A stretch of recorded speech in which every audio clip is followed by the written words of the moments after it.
ॐ शुक्लां ब्रह्मविचारसारपरमामाद्यां जगद्व्यापिनीं वीणापुस्तकधारिणीं अवैधां जाढ्यान्धकारापहम् हस्ते स्फाटिकमालिकां विदधतीं पद्मासने संस्थितां वन्दे तां परमेश्वरीं भगवतीं बुद्धिप्रदां शारदाम्।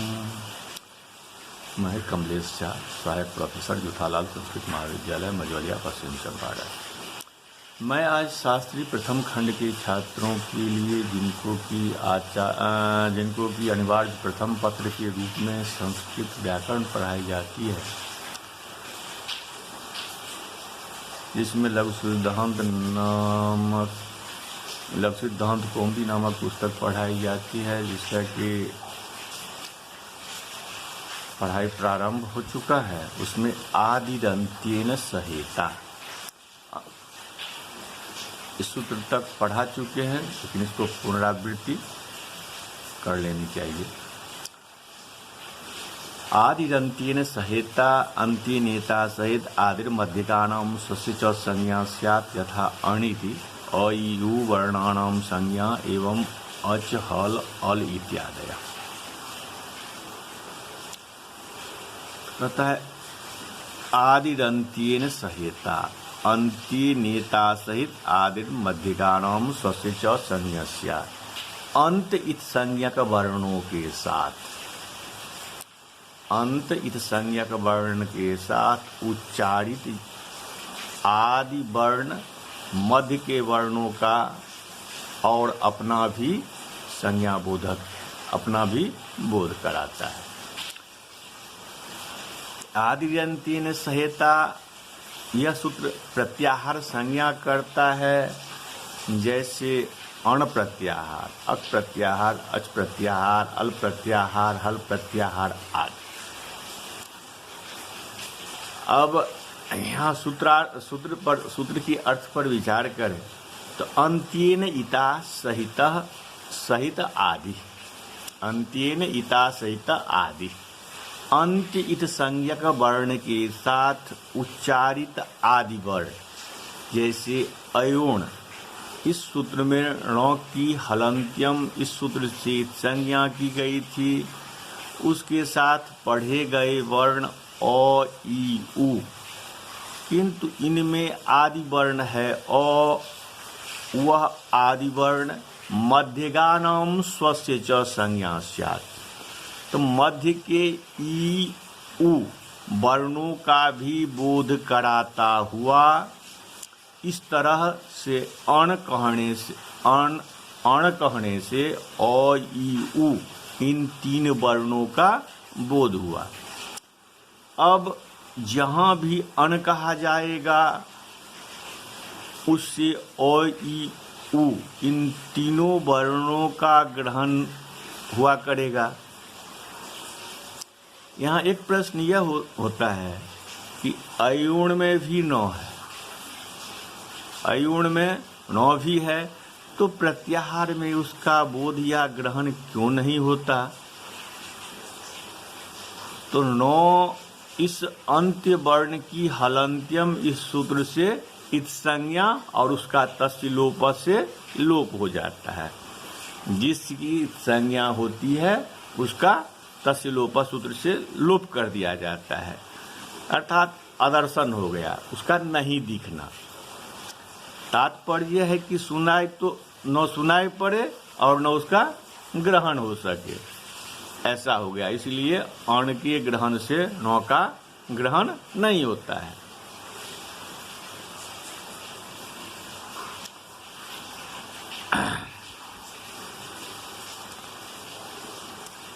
इस प्रकार अण प्रत्याहार हुआ। अच प्रत्याहार में अयोण के अ से लेकर और अयोज के च तक अच प्रत्याहार। अच प्रत्याहार के अंतर्गत समस्त स्वर वर्ण आते हैं। ये चार सूत्रों में कहे गए हैं: अयोण, ऋल, ऋक्, एवं अयोच, ये 4 सूत्रों में समस्त अच प्रत्याहार के अंतर्गत समस्त स्वर वर्ण कहे गए हैं। अब हल प्रत्याहार में समस्त व्यंजन वर्ण आते हैं। ये 10 सूत्र हैं।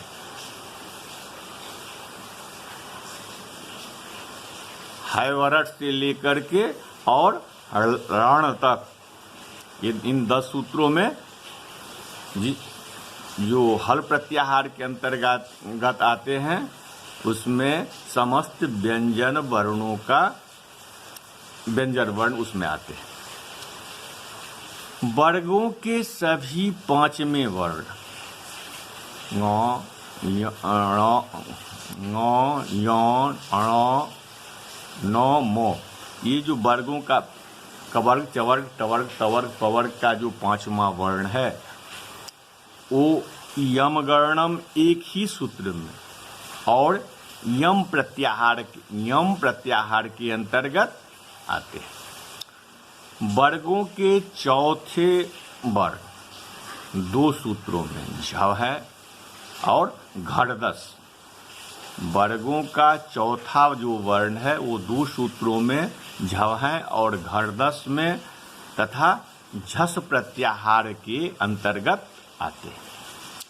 वर्गों के तीसरे वर्ण जब गड़दस इस एक ही सूत्र में अर्थात जस प्रत्याहार के अंतर्गत आते हैं। वर्गों के दूसरे एवं पहले वर्ण, वर्गों के दूसरे एवं पहले वर्ण ख, फ, छ, ठ, त, च, ट, त, व और कपय, इन 2 सूत्रों में तथा ख प्रत्याहार के अंतर्गत आते हैं। प्रत्याहार का प्रारंभिक वर्ण अ, जैसे आदि वर्ण तो होता ही है, साथ में ई से भी इक प्रत्याहार, इण प्रत्याहार, उ से उक प्रत्याहार, उक आदि प्रत्याहार भी बनते हैं।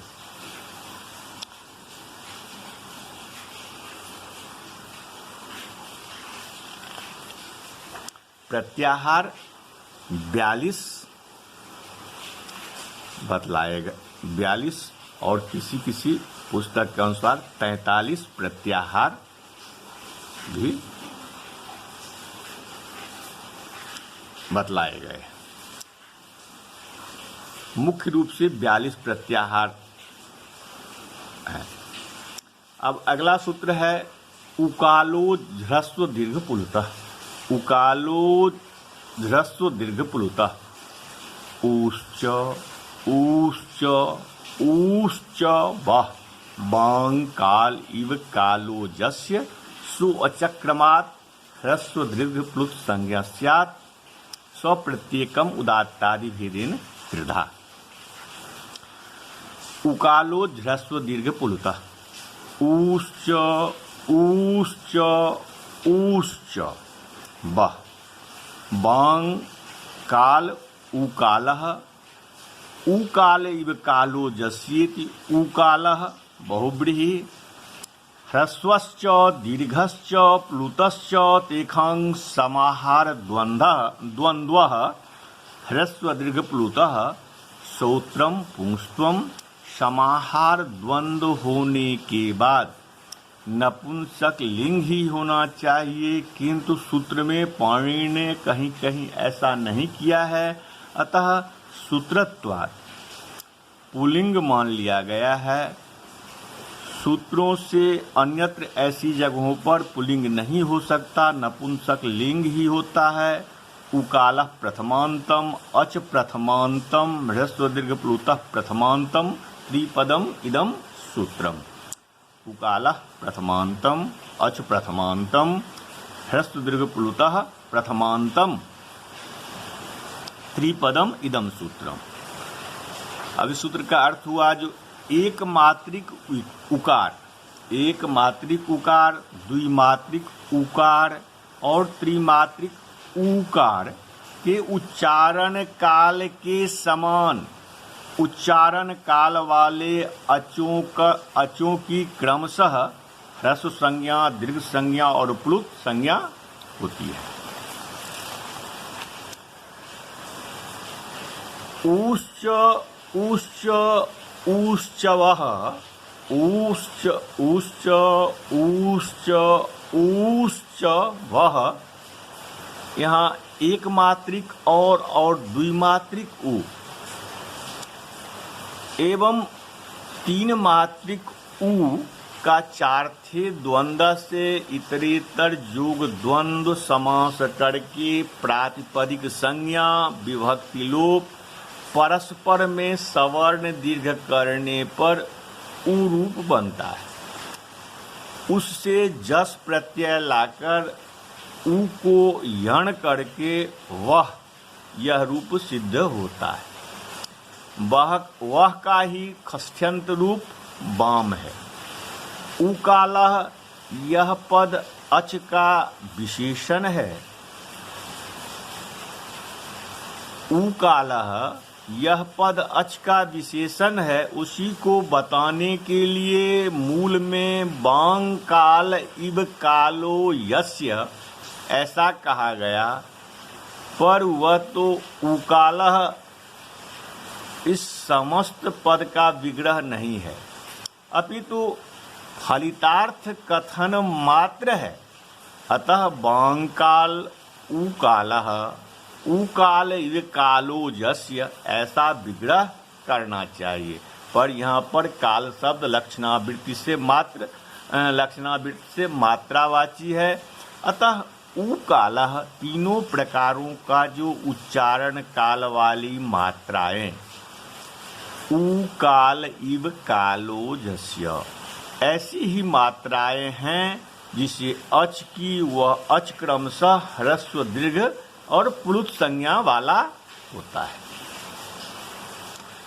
अब प्रकृति सूत्र अच अर्थात स्वर वर्णों को मात्रा के आधार पर ह्रस्व दीर्घ और प्लुत संज्ञा करता है। अचों में अर्थात स्वरों में 1, 2 और 3 मात्राएं होती है।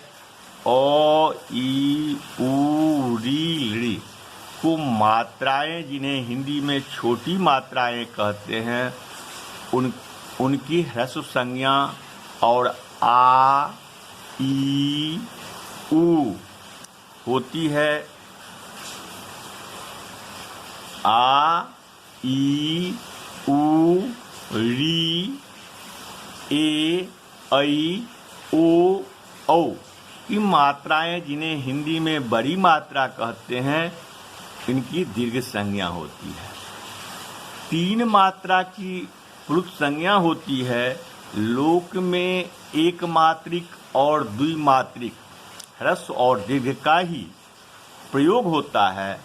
3 मात्रा वाला वर्ण हिंदी में कम प्रयुक्त होता है। केवल संस्कृत में संबोधन प्रकृति भाव आदि में 3 मात्रिक वर्णों का उच्चारण होता है तथा 3 मात्रिक को दिखाने के लिए वर्ण के बाद 3 का अंक लिखा जाता है। जैसे ई के आगे में 3 है। इन 3 मात्रा वाले वर्ण की प्लुत संज्ञा होती है। एक मात्रिक, द्विमात्रिक और त्रिमात्रिक वर्णों का उच्चारण काल।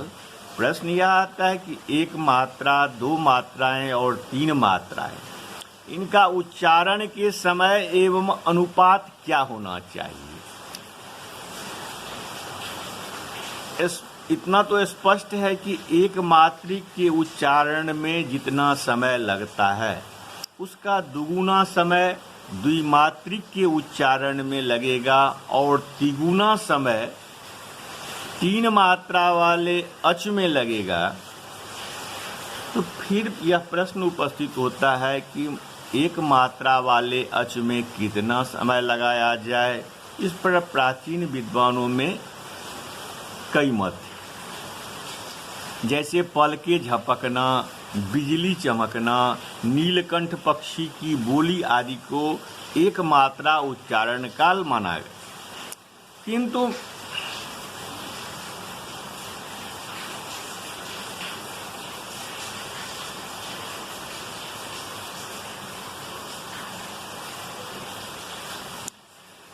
इस सूत्र के द्वारा प्रत्येक अच को, इस सूत्र के द्वारा प्रत्येक अच की ह्रस्व, दीर्घ एवं प्लुत संज्ञा करके अचों के 3 भेद किए गए। इस प्रकार से अच प्रत्याहार के प्रत्येक वर्ण 3 प्रकार के ह्रस्व, दीर्घ और प्लुत अच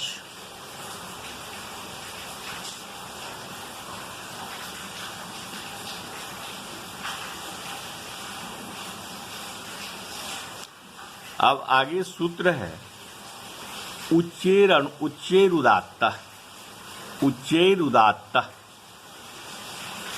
निचेरनुदात्त, समाहारस्वरित।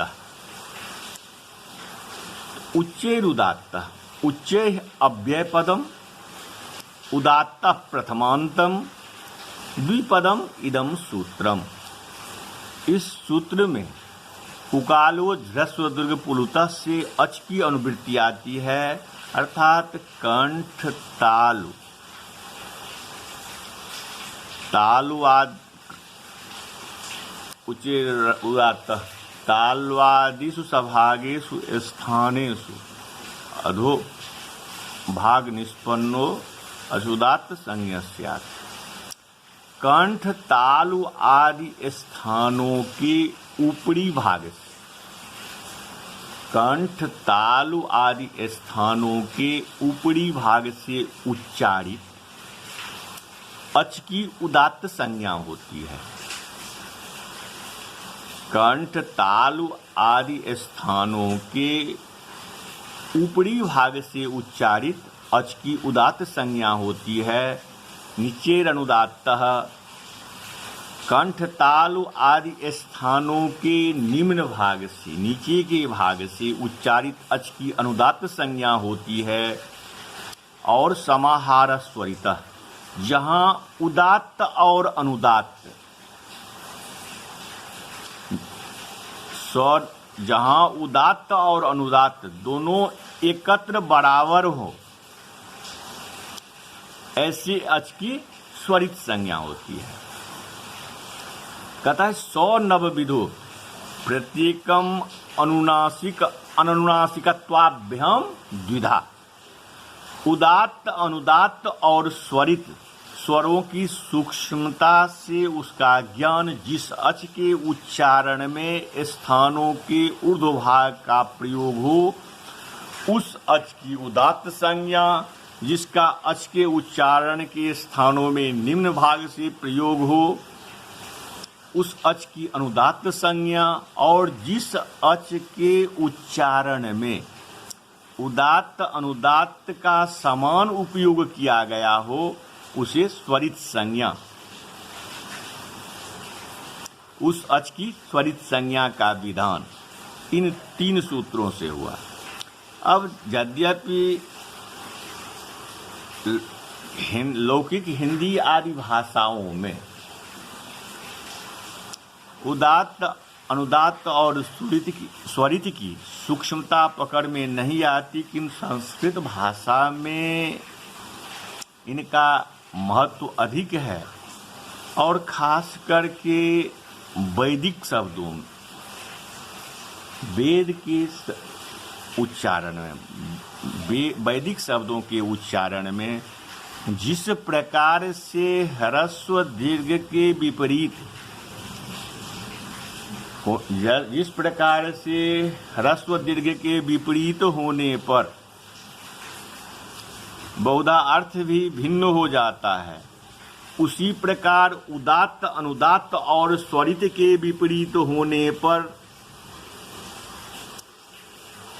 विपरीत उच्चारण होने पर अर्थ का अनर्थ भी हो जाएगा। इसलिए वैदिक शब्दों के उच्चारण में इन स्वरों का विशेष ध्यान दिया जाता है। वैदिक शास्त्रों में स्वरों का विशेष महत्व है। स्वरों के द्वारा समास आदि का भी निर्णय होता है। उच्चैर उदात्त और निचेर उदात्त, इन सूत्रों में उच्चै का अर्थ ऊंचे स्वर में और नीचे का अर्थ नीचे स्वर में बोलना ऐसा नहीं है। अन्यथा सूक्ष्म उच्चारण में उदात्त स्वर नहीं बन पाएगा। जैसे ह्रस्व दीर्घ और प्लुत को समझने के लिए मात्राएं लगी हुई होती है, उसी प्रकार उदात्त अनुदात्त और स्वरित को समझने के लिए वैदिक ग्रंथों में विशेष चिन्हों का प्रयोग किया गया है। अनुदात्त स्वर के नीचे तिरछी लाइन,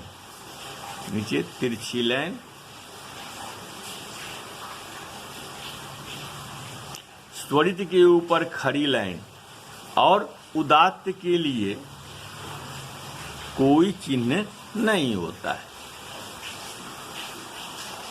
नवविधोपि, वह 9 प्रकार का अनुनासिक और अनानुनासिक के भेद से 2-2 प्रकार का होता है। इस प्रकार से स्वर 18 प्रकार के होते हैं। अब अगला सूत्र है मुखनासिका वचनो अनुनासिकः। मुखनासिका वचनो अनुनासिकः, मुख सहित नासिकयोच्चार्यमानो वर्णो अनुनासिक संज्ञा स्यात्। तदित्थम् अ इ उ ऋ एषां वर्णानां प्रत्येकम् 18 भेदाः। ऋवर्णस्य 12 तस्य दीर्घाभावात्, एचामपि 12 तेषां ह्रस्वाभावात्। कहता है जो मुखनासिका वचनो अनुनासिकः उच्यते इति वचनः। मुख सहिता नासिका मुखनासिका तथा तया वचनः मुखनासिका मुखनासिका वचनः प्रथमान्तम् अनुनासिका प्रथमान्तम् द्विपदम् इदं सूत्रम्। अब मुख और नासिका से एक साथ उच्चारित होने वाले वर्ण, मुख और नासिका से एक साथ उच्चारित होने वाले वर्ण अनुनासिक संज्ञक होते हैं। वास्तव में वर्णों का उच्चारण तो मुख से ही होता है, किंतु ङ, ञ, ण, न, म आदि वर्ण अनुनासिक है। अंग, इंग, उंग आदि अनुस्वार के उच्चारण में नासिका की भी सहायता चाहिए। नाक की सहायता से मुख से उच्चरित होने वाले ऐसे वर्ण अनुनासिक कहलाते हैं जो अनुनासिक नहीं है, वे अनुनासिक या निरनुनासिक कहलाते हैं।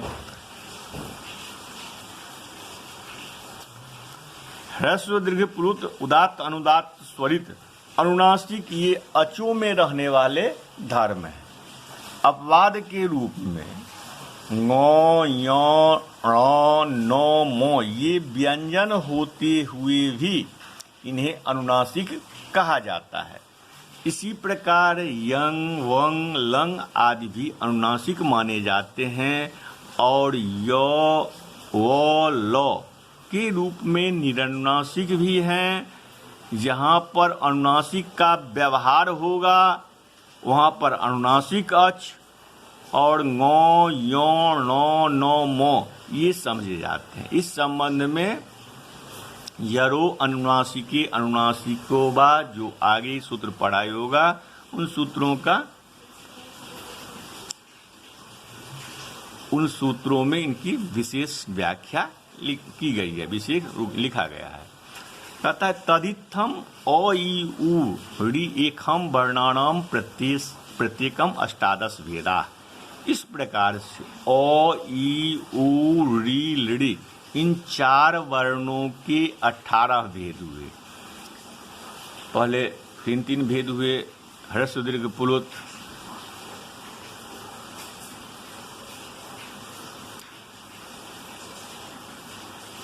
उसके बाद निरनुनासिक, अनुनासिक और निरनुनासिक के भेद से 18 भेद हुए। लिवर्ण से द्वादश, लिवर्ण दस दीर्घा भवात। ली जो है वो अकेला है, इसीलिए उसमें दीर्घ नहीं होता है। जैसे री दूठो बोलते हैं, उस हिसाब से ली एक ही है, उसमें दीर्घ का अभाव है, इसीलिए वो 12 प्रकार का ही होता है। एचामपि द्वादश, ए ओ ऐ ओ, इनमें भी ह्रस्व का अभाव है, इनमें ह्रस्व का अभाव है, इसलिए ये भी 12 प्रकार के ही होते हैं। इस प्रकार से आज के पाठ को यहीं विराम दिया जाता है। नमस्कार।